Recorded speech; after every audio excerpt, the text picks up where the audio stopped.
In today's video, I'm gonna be showing you how to make or add an animated wallpaper just like this.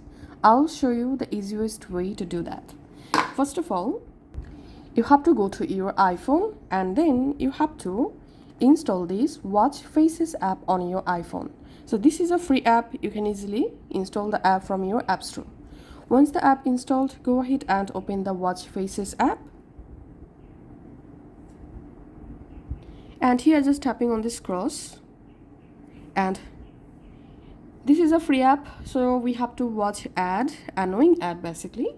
So this app provides lots of free watch faces. As you can see, all you have to need, tap on this search icon and search for animated,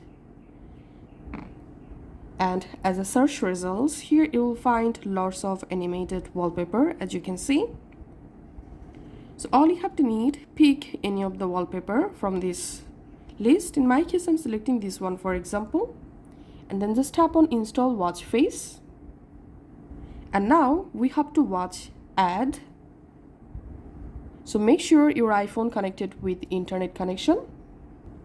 Now tap on this cross icon to close the ad, and here tap on continue.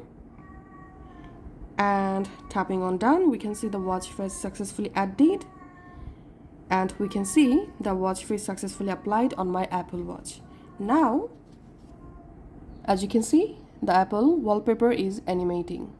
So that's how we can actually easily install animated wallpaper or live wallpaper on our Apple Watch. Thanks for watching.